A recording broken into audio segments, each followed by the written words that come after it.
Assalamu alaikum everyone, welcome back to Bitcoin Update. Today we're still pumping a little bit for Bitcoin.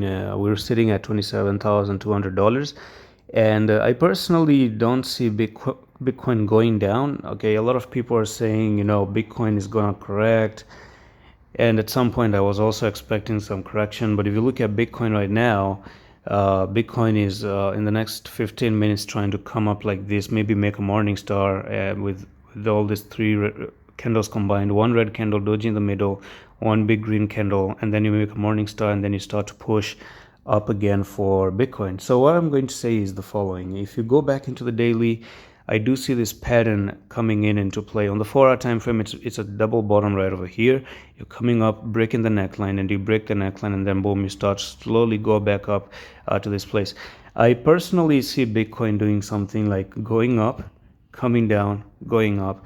And I've actually been into this very big conversation with you that if you look at Bitcoin, you're probably just making in a very big falling wedge like this, okay? And this decision is coming in until 22 of June. So until that date, until that time, you still got plenty of time to see what happens. Of course, you can still go up, hit your head here, come down again, and even pop down, who knows, okay?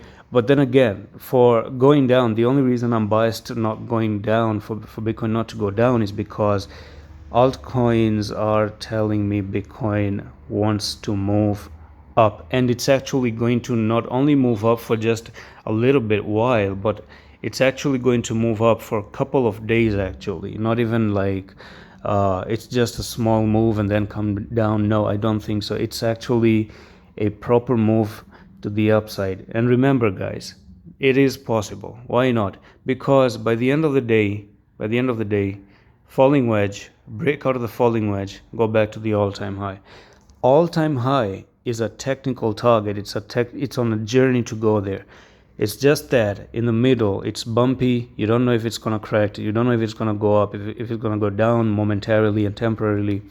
But fortunately, and the only good comment about it is that you are on a technical journey to go to the upside, to the all-time high again. So that's it for this update on Bitcoin. I'm going to see you in the next one. Allah Hafiz.